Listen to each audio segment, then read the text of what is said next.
hear stories of neurodivergents, yet you can't find the ones that speak to your life. Utopia, the campaign, aims to platform the voices of neurodivergents across different communities and life circumstances, so we find the words to get the support we need. Join me, Samantha Hugh, Director of ADHD Girls, as I uncover hidden stories of neurodivergence that come from a few, but speak to so many parts of our lives.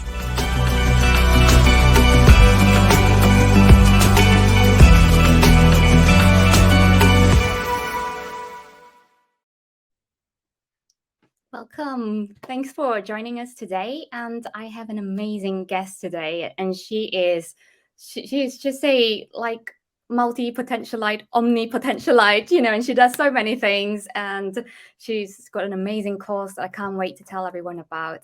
So Jhillika, really happy that you could join me today. Can you tell me a bit about you, what you do, and what neurodivergence do you identify with? Totally. Great to meet you, Samantha. Love this platform. Love what you're doing. A bit about me. I'm Jhillika. I'm a neurodivergent myself, ADHDer, and I am the little sister of a non-speaking autistic individual, which is my journey with my brother Vikram has sort of inspired a lot of the work that I do with, starting all the way in high school. As president of Best Buddies to college, where I worked on research in the School of Interactive Computing for communication tools for individuals who are non-speaking, and then eventually going on to working a full-time job in accessibility, and then now to founding Mentra to empower neurodivergents across the world to find employment where their brains and hearts can really thrive and tap into their fullest potential in the workforce, because underemployment is not a fun feeling. So much opportunity for us to evolve humanity and solve all of the important issues of today. But if we're underemployed, it's just we're not tapping into that. So that's really the mission at Mentra, is to build a technology that can, act as a translation layer and really enable employers to harness this potential. It's amazing, Jhillika. And I look at you and I think, wow, you obviously knew about neurodivergence, from a very, very young age, being a caregiver to your brother who is a nonverbal autistic. So you've lived and breathed this life for a long time. And so you didn't really waste much time after university, to go straight and start your own company with this massive mission. And you appear to me, when I watch your TED Talks and your videos, like you're someone who's just so powerful, and you believe in your mission so much, and you've got so much energy and passion, and you managed to elevate this, based on your very personal story and your family story, to create this amazing platform that help neurodivergents fulfill their potential. But can you tell me a bit about what drove you, to create this extraordinary feat? Yeah, actually, there's a story that I'd love to share from when I was 3 years old, and I told this story after. But my uncle, he wanted to buy me a drink, and he was like, "Okay, would you like to buy me this? Would you like me to buy you this juice?" And I was like, "Only if you buy one for my brother too," because he didn't get to come out on the journey. He didn't get to come to the store and get juice with us, and so it was so important to me that all of the opportunities that I've had to go to school and to travel overseas and go to college and find employment. I watched as my brother didn't really have those opportunities. He spent a lot of time at home and with my parents. And once I left, there was so little of a prospect for us to stay connected and for him to feel like a valued member of society. That's what led me to do a lot of the research in college and figuring out, okay, maybe he is intelligent, just because he needs the help of my parents to do basic things like brushing his teeth, that doesn't mean that he is any less intelligent than myself or anyone else. And that's really what led to looking for technologies to help him communicate his thoughts and express himself. And after working and learning about spelling to communicate and doing research there, it through the iPad was able to, and letterboards, he was able to type and spell. And that experience of like learning my brother's personality and like getting to know him after all these years of him being completely silent and me having to guess, what he's thinking or feeling. It just like transformed my whole life, transformed his entire life, and he started writing poetry. That's actually how he expresses himself. So realizing that he can, keep writing and find an opportunity that would, allow him to do that as a career is a personal goal, a personal mission of mine. And then also on the journey realizing, I am different too. And I, have for so long have not fit into the box of society. And as an ADHD, kind of combining my experience and his experience and the experience of so many folks that we've talked to in our research and out in the workforce to really build something that makes the world a better place, especially for my brother and the millions of other neurodivergents. Oh, it's great to hear you say that. And I suppose a lot of what you want to do right now is probably contributed by the number of times that you've seen, Vikram, your brother, navigate his daily life in a world that at the time wasn't really built for him, growing up as children. And now that technology has starting, it is starting to catch up. We are able to translate some of these messages, and you don't really need to really speak to communicate. Things can be translated through AI or through tech. So that's amazing. And how did it feel for you, being there for Vikram? I mean, supposedly you were also flying under the radar, but you didn't know that, because like so many of us, like me, we didn't know that there is a reason that we get bored in class or we fall asleep when something is not catching our attention. Like, so how does it feel for you, when you're going through all that with Vikram, to see him struggling in his life? Yeah. In fact, when you mentioned like technology, like I was just thinking about like brain computer interfaces and how it would be so cool. Like, we don't have to rely on motor movement eventually. It could just eventually, like, he could just think it and we'd be able to know and help him and support him.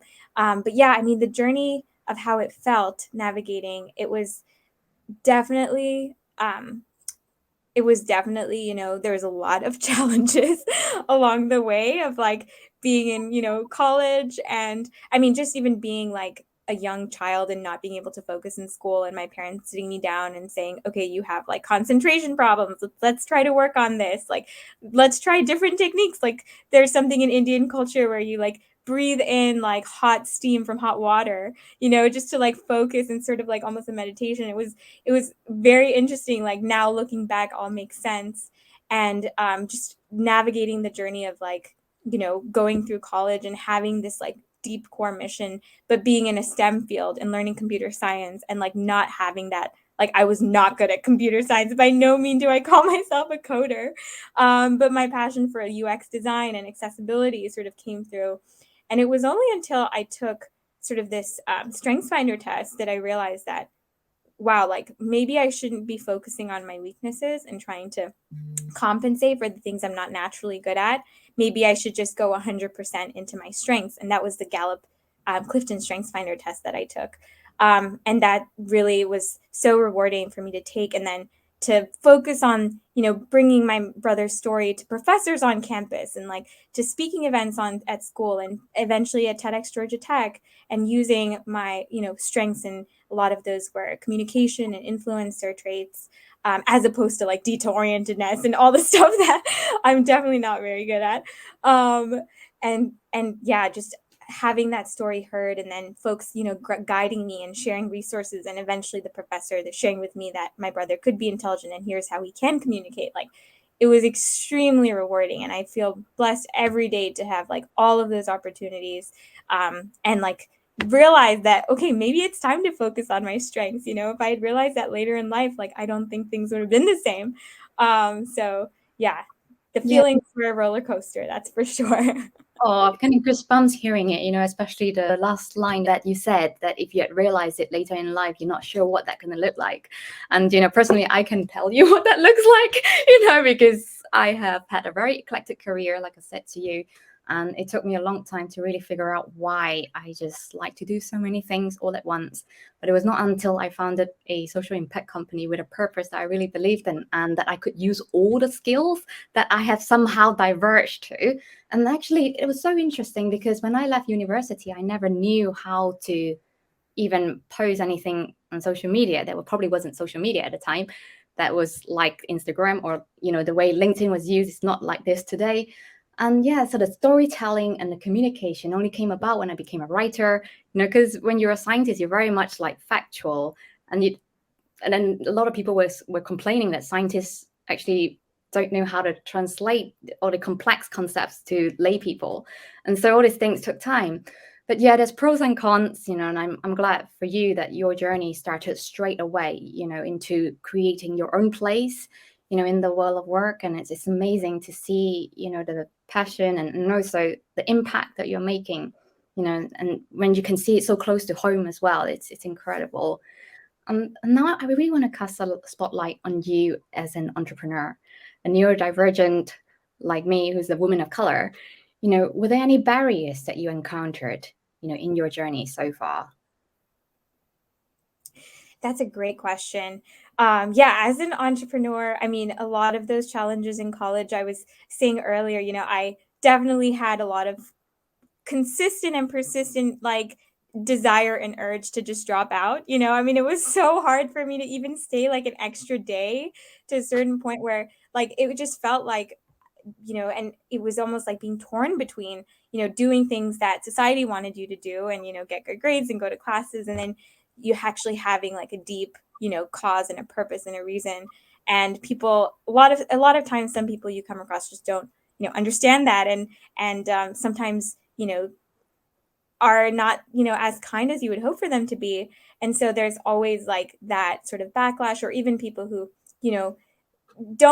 might not have believed in you until you actually accomplished it. And so kind of coming up against that, especially when it came to feelings of, dropping out. And even when I had a day job before becoming an entrepreneur, I was working at a financial bank as a technologist focused on accessibility. But it was very interesting to see how a lot of the a lot of teammates oftentimes didn't understand the challenges that individuals with disabilities face. And so a lot of it was, as you said earlier, very like legal. It's, compliant, just make sure that you're checking off the boxes, and not really considering like the human perspective of like, okay, who's the person you're building this for? Like, are they really benefiting from these changes that you're making? And so that was, it was hard because for 2 years I was working on Mentra as sort of a side hustle. So, and I think that's very common in the community, right? To sort of have something that you're doing on the side that really gets you excited. And it was interesting because I would wake up and go to a 9 to 5, and then be like, I would wake up in the morning excited to work on Mentra, but then would have to kind of pursue the day job activities. And it almost felt like I was living a double life. And the part of my brain that was like, at first I kind of joined and I got involved in everything. Like I was like, I'm going to join every employee resource group, like Women in Tech, like Disability Action Network, like neurodiversity. I'm going to do all of it. And then I just like completely burnt myself out because I was doing that plus doing this startup. And at one point we grew to 40 teammates, who were all kind of like in college, volunteering, like helping out with this mission. When we, that's how we started in school. So it was definitely, a challenge to kind of figure out, okay, my brain is naturally like just going to try everything, but it's so important to be like healthy and sustain that in the long term. So really just like focusing in on what I'm really, really good at, and not having like a double life and just kind of figuring out one thing and going all in on that.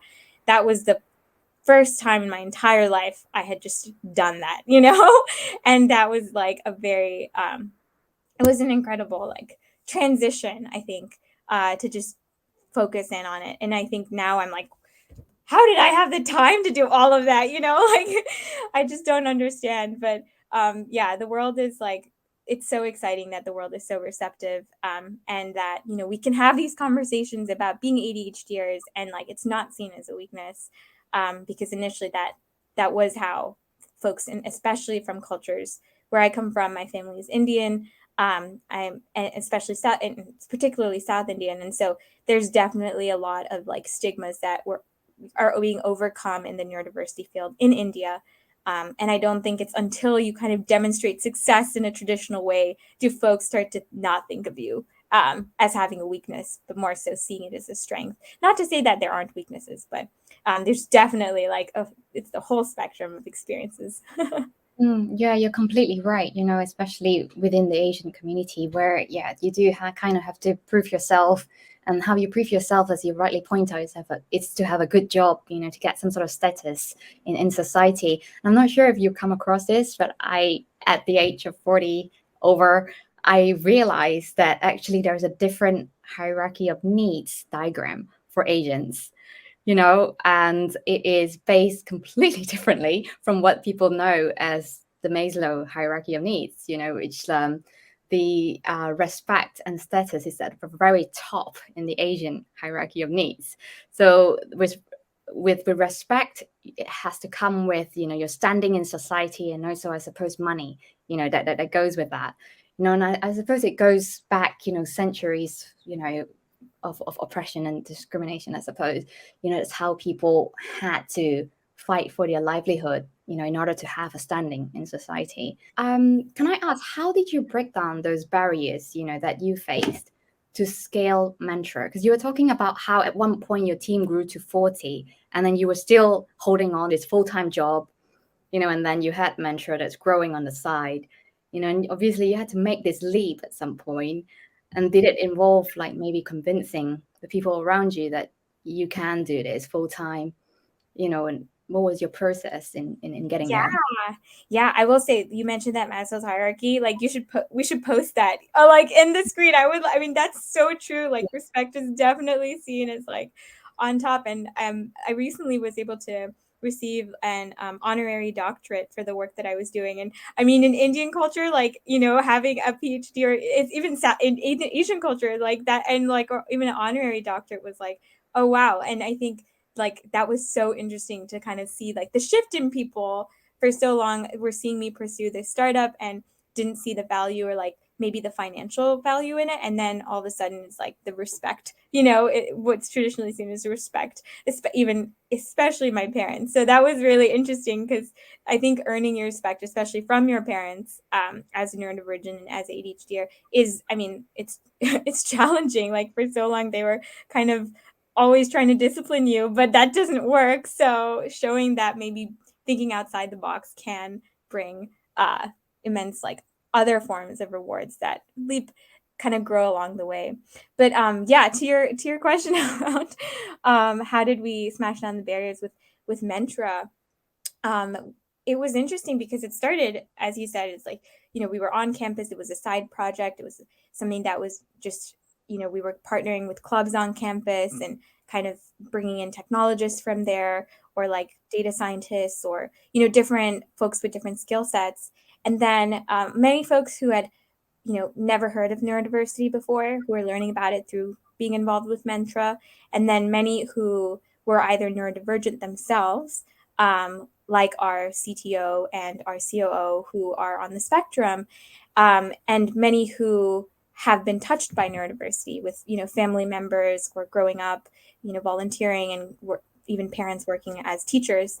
So it's sort of, all of us who ended up staying on the team. Now we are, that it is a full-time company and we're a startup, and we kind of shifted over from the project. We are 6 people working on this full-time, so small and nimble, and all of us on the team sort of went through the ups and downs of, doing this, as an organization that is trying to make like a social impact on the world, and also like demonstrate the business value in the world of hiring neurodivergents. Because initially it's so easy to just get classified as like a quote unquote charity, or something that's, when it's a social good startup. But I love what the founder of Whole Foods says about like conscious capitalism. Like we can, serve the world and also reap the rewards of it, because that is like the diversity of the human population is like what we're representing. So they're going to buy our products if we're like socially and ethically driven.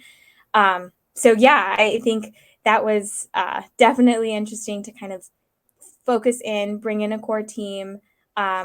We have, folks focused on data science, as well as product and design, as well as operations. And it's interesting every day because it, like, as the CEO and kind of overseeing all of it, like, I can get my different threads in my brain into like different, like teams really easily and kind of juggle all of it, which has been like definitely much easier than previously, where it was not only the teams, but it was also like all the other stuff outside the organization.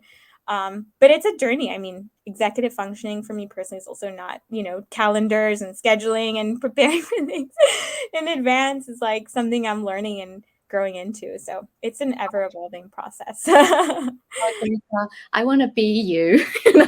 You're so like good at just kind of conceptualizing things. Communicating is definitely a strength of yours, and visionary. Like kind of, if I was born again, maybe. Truly. So there are a lot of women with ADHD out there.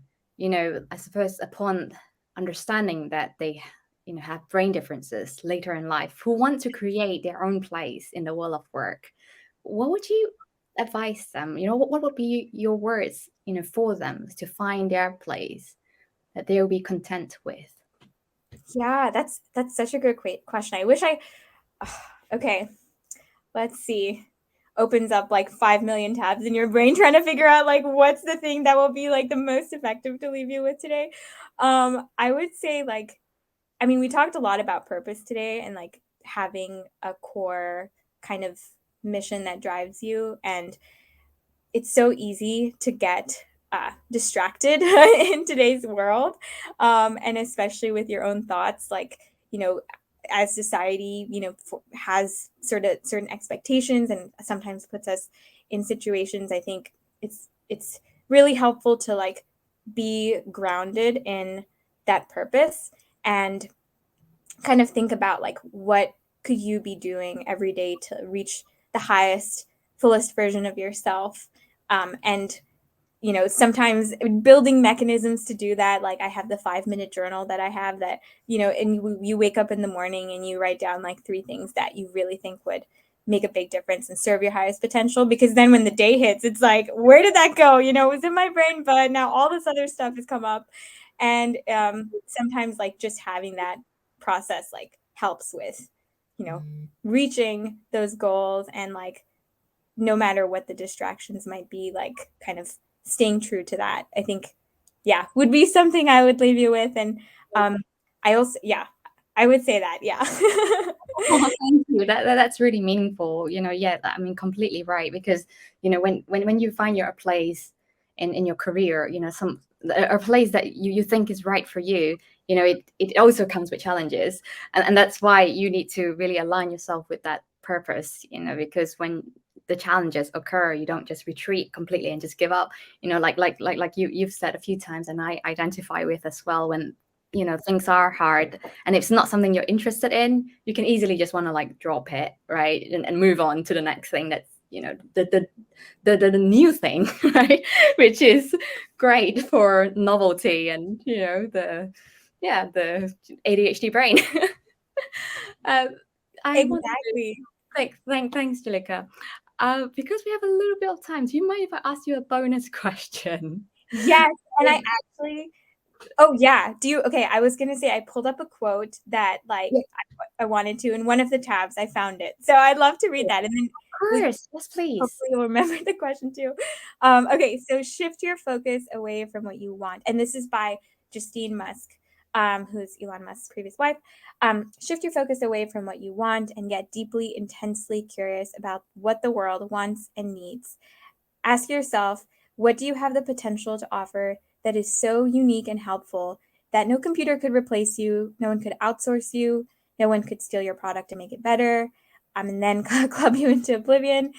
Get deep into that potential. Choose the one thing and become a master of it, because this will help you move between worlds, speak both languages, connect the tribes, mash the elements, and spark fresh creative insight that will help evolve society and humanity.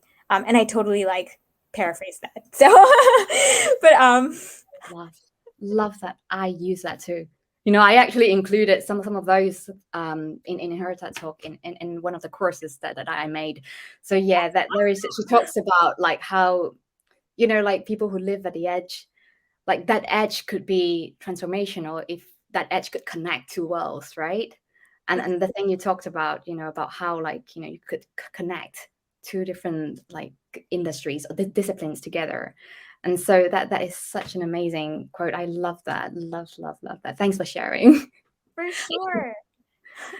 Especially when it stems from like personal experience. Like you shared, you know, your journey, you know, learning about your ADHD and then like focusing on building something that like solves a challenge that you faced or a loved one faced. Like I think that's the beauty of like empathy and compassion. And I think it's really cool to like tap into that and like turn that like human emotion into like a living, like breathing, like something that will actually like touch people's lives. I think that whole process is just really cool. And I'm so glad you're doing it as well. Thank you. You're lovely. And, yeah, so back to my final question, right? And that's to bring the spotlight back on ADHD. You know, I want to find out what it means to you, but more so around the nuances, you know, of how ADHD looks like to you, you know, how it manifests for you compared to what you've ever read about. You know, because it took you time to realize that you had ADHD. You flew under the radar for decades. And so what was it, you know, like what would a healthcare professional need to know earlier on if they were to pick it up in you, you know, that they didn't? So I hope that question is making sense to you. It totally does. Yeah. Yeah. I mean, I think even at a young age when, you know, you're so prone to like kind of daydreaming or, you know, thinking of other things or getting really caught up on like a very specific concept and other people kind of thinking that you don't care to listen to them, but it's not really that you don't care. It's just that like your brain can't like process that information because it's like so deep down this one thread, you know? And so like having, you know, a support system of people who understood that and harnessed that. There are some teachers who oftentimes like reprimanded, you know, that kind of behavior. I think the feeling of being disrespected is I guess, you know, common with like managers, teachers, people we work with. And just expressing, you know, and just them knowing that and understanding that would have been like, you know, really, really helpful to kind of include and be more inclusive of the different thinking.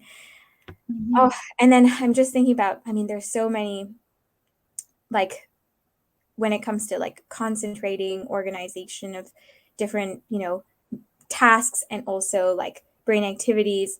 I think now that I'm older and I have a lot of tools to like help build processes and steps and like structure in my life, it's been very helpful. But up until like so recently, like I think it's been like a challenge to kind of communicate that because I think when you understand, like after understanding my ADHD, you know, and I'm able to communicate it better to others and explain like, oh, I'm sorry I did this. It's because, you know, I get easily distracted or, you know, I have an issue completing tasks and I promise like I will get to it. It's on my like 500 items of to-dos, but I'll put it in number 3, you know, and being like even impulsive sometimes, like things like that, being able to communicate it has been so helpful because that understanding of ADHD is becoming more universal. The way that people think differently is becoming more universal. And now I can say that, you know, it's helped me get to where I am today. But for so long, when you can't say that and when it's like a burden and a weakness and you're like constantly shunned for it, it's more and more challenging. So I think no more shunning, like teachers and, you know, individuals in society just need to understand that this is the kind of thinking that, you know, will evolve humanity, and it's important to respect that and like I harness see. that. Yeah, I mean, just hearing you say, you know, like how your ADHD had got you into trouble in the past, and it's like it's quite different for me who grew up in an Asian culture where there was this cultural control to be like polite and respectful of your elders, and that includes your teachers.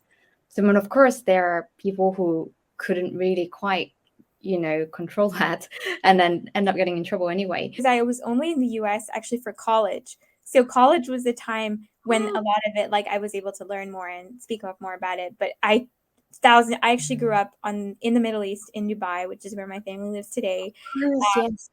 And they're from India, so we would go back frequently. But it was a similar, actually very similar experience as well of like the masking, and kind of feeling like keeping everything under this facade and then going home and just like exploding or kind of like melting down about it, or like going into the bathroom and crying, like it's definitely has had like that effect too. And then that's where like the lack of shunning and things helps, like the kindness helps, and also like now being able to express like how important that decompression time is, and all of the above has been so useful to kind of manage like the constantly different, ever evolving environments that we're always being exposed to online and in person as well.